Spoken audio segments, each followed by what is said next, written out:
इस वक्त देश भर में केंद्र सरकार के लगभग 1.2 करोड़ सरकारी कर्मचारी और पेंशन भोगी अपनी सैलरी और पेंशन बढ़ोतरी का इंतजार कर रहे हैं।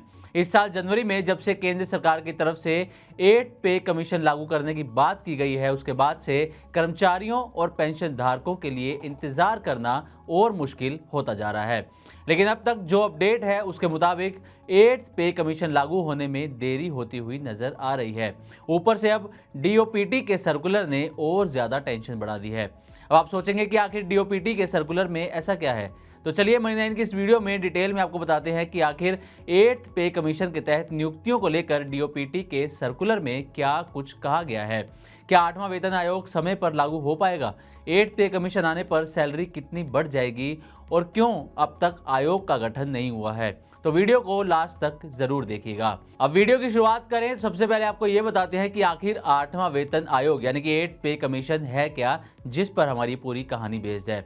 तो जो 8th पे कमीशन है वो केंद्र सरकार की तरफ से बनाया गया एक पैनल है।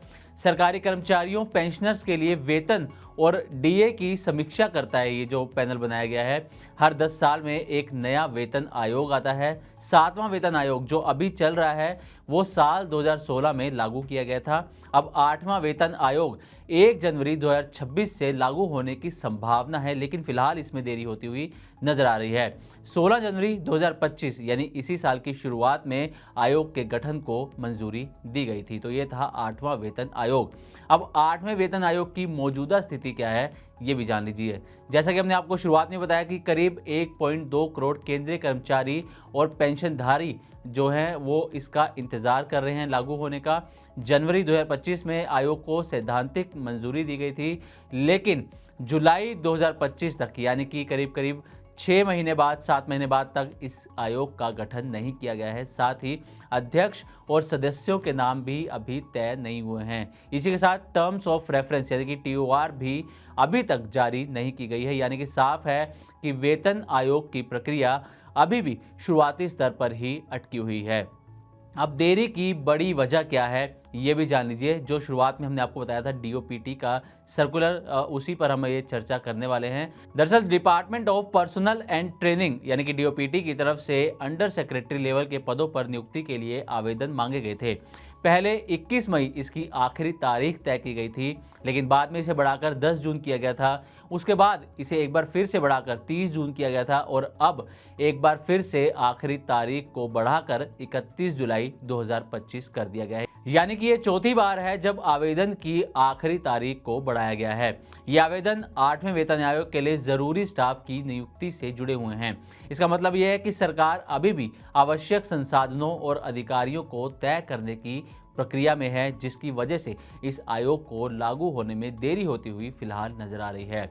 अब ये भी जान लीजिए कि आखिर ये सैलरी कितनी बढ़ सकती है। तो मीडिया रिपोर्ट्स और सरकारी सूत्रों के मुताबिक सैलरी कितनी बढ़ सकती है इस पर एक नज़र डाल लेते हैं। लेकिन आपको बता दें कि ये सिर्फ एक अनुमान है। सैलरी कितनी बढ़ेगी इसकी मनी 9 पुष्टि नहीं करता है। ये अनुमान आपको सिर्फ मीडिया रिपोर्ट्स और सरकारी सूत्रों के हवाले से बताया जा रहा है।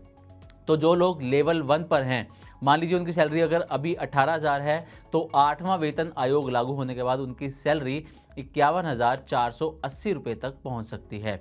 लेवल 2 यानी कि जिनकी सैलरी 19,900 रुपये है, उनकी सैलरी 56,914 रुपये तक जा सकती है। लेवल 3 जिनकी सैलरी 21,700 रुपये है, उनकी सैलरी बढ़कर 62,000 रुपये के आसपास पहुंच सकती है। लेवल 6 की अगर बात करें तो इनकी सैलरी अगर मौजूदा समय में 35,400 रुपये है, तो ये बढ़कर 1 लाख रुपये से भी ज़्यादा हो सकती है। लेवल 10 जिसमें आईएएस आईपीएस एंट्री लेवल जो आते हैं, इनकी सैलरी अगर मौजूदा समय में यानी कि 7वें वेतन आयोग में 56,100 है, तो 8वां वेतन आयोग लागू होने के बाद इनकी सैलरी 1.5 लाख रुपए से ज़्यादा हो सकती है। हालांकि ये सिर्फ अनुमान है, अभी तक इसकी पुष्टि नहीं की गई है। अब आते हैं कि एचआरए, टीए और अन्य भत्तों में क्या बदलाव की तैयारी है। तो आपको बता दें कि मेट्रो शहरों में एचआरए की दरें अब ज़्यादा हो सकती हैं। पहले की तरह ये 24%, 16%, 8% की कैटेगरी के आधार पर एचआरए तय हो सकता है। इसी के साथ ग्रामीण और अर्ध शहरी क्षेत्रों में कार्यरत कर्मचारियों के टीए में भी बदलाव संभव है। इन कर्मचारियों के लिए अलग अलग कैलकुलेशन हो सकता है टीए के लिए।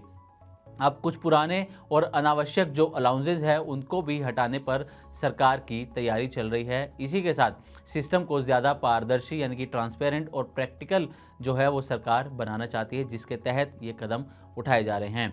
अब एक और अपडेट जो कुछ दिन पहले ही सामने आया था वो ये कि NCJCM के जो सचिव हैं शिव गोपाल मिश्रा, उन्होंने एक पत्र लिखा था और ये जो पत्र है 18 जून 2025 को कैबिनेट सेक्रेटरी को लिखा गया था, जिसमें शिव गोपाल मिश्रा ने कहा था कि जनवरी में DOPT ने 8वें वेतन आयोग बनाने की जानकारी दी थी और टर्म्स ऑफ रेफरेंस तैयार किए जाने को कहा था। कर्मचारियों की तरफ से औपचारिक रूप से सुझाव भी भेज दिए गए थे, लेकिन अब तक ना तो टर्म्स ऑफ रेफरेंस जारी हुआ, ना ही कोई अधिसूचना दी गई। इसी के साथ सरकार की तरफ से कोई नया ऐलान भी नहीं किया गया है। अब सैलरी के फॉर्मूले पर आते हैं कि किस फॉर्मूले पर 8वें वेतन आयोग के तहत सैलरी तय हो सकती है। तो आपको बता दें कि 7वें वेतन आयोग में जो फिटमेंट फैक्टर था वो 2.57 के आसपास था, जिसके तहत न्यूनतम मूल वेतन 7,000 रुपये से बढ़कर 18,000 रुपये हो गया था और पेंशन भी 3,500 रुपये से बढ़कर 9,000 हो गई थी। अब 8वें वेतन आयोग के लिए फिटमेंट फैक्टर का फिलहाल खुलासा नहीं हुआ है, लेकिन एक अनुमान जताया जा रहा है कि 8वें वेतन आयोग में फिटमेंट फैक्टर 2.5 से 3.0 के बीच हो सकता है। अब NCJCM की क्या मांगे हैं, इस पर भी एक नज़र डाल लेते हैं। तो इनकी मांग है कि फिटमेंट फैक्टर 3.0 से ज़्यादा हो, साथ ही पेंशनर्स के लिए भी समान अनुपात में वृद्धि हो, पुरानी पेंशन स्कीम की बहाली पर विचार हो और स्वास्थ्य बीमा योजना को अपग्रेड किया जाए। ये NCJCM की मांग है। तो कुल मिलाकर 8 पे कमीशन को जनवरी 2025 में मंजूरी तो मिल चुकी है, लेकिन अभी तक आयोग का गठन नहीं हुआ है।